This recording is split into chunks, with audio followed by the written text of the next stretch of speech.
This is my second video on trying to get this modern, big,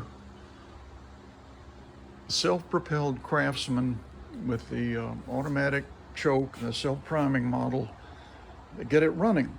And I really struggled with this one. If you saw my first video, you saw some of the things I've had to do to this mower to get it going. And you know, I've cleaned out the gas, and I keep having the same problem.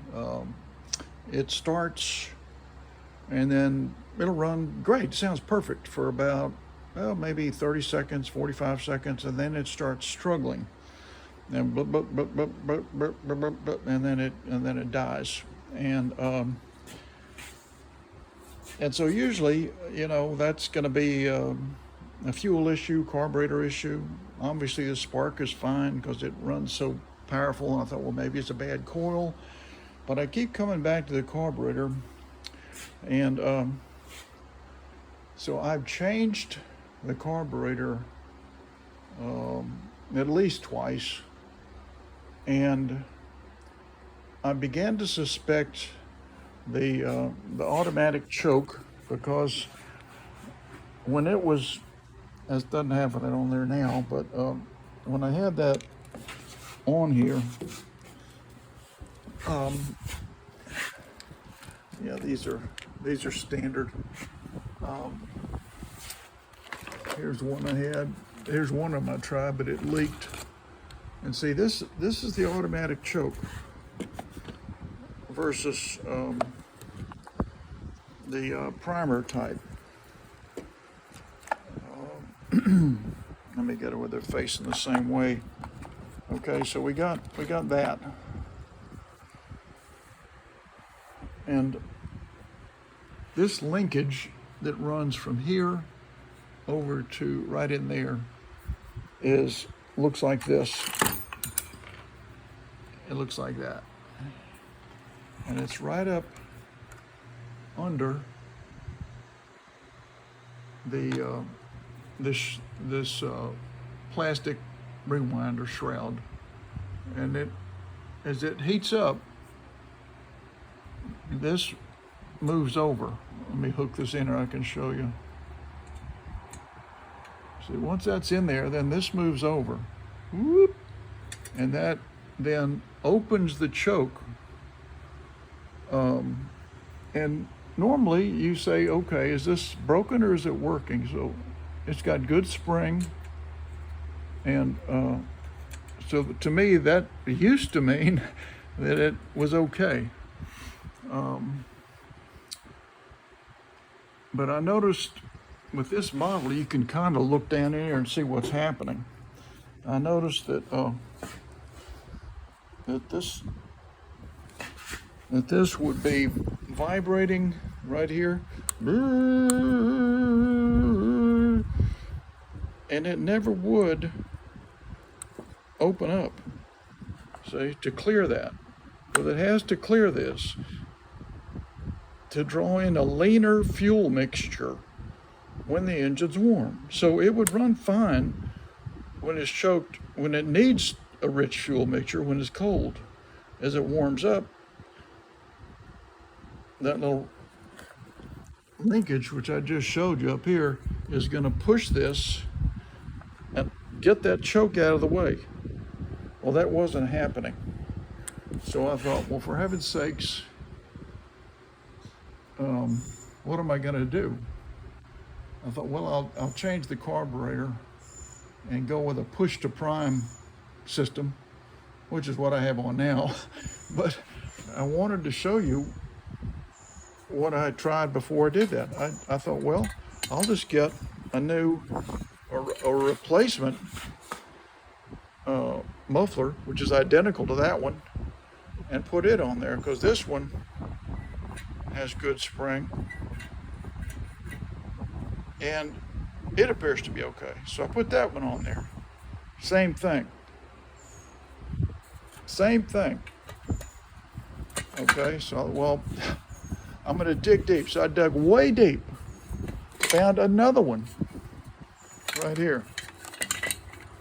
And see, this one's also, it's back because of the spring action. And this one's back because of the spring action. Put this one on there. Same thing.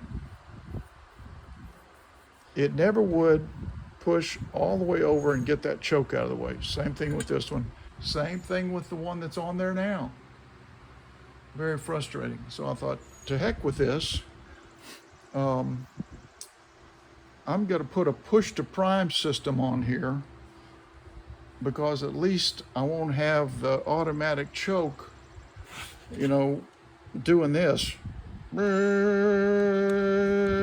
it finally shuts off. So here it is. This is the kind of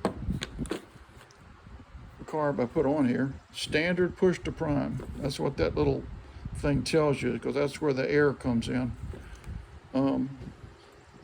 So the only thing we have going here now is the throttle right here. We don't have any of this stuff going on. It can be affected by a bad thermostat coupling that's not going to work.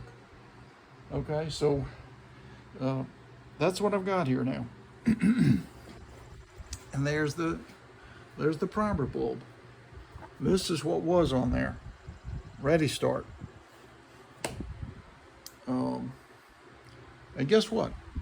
This mower, after working on it for a full day, runs perfect.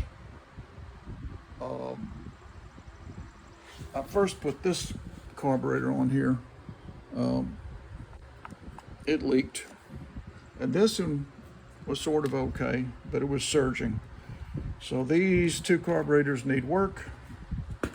And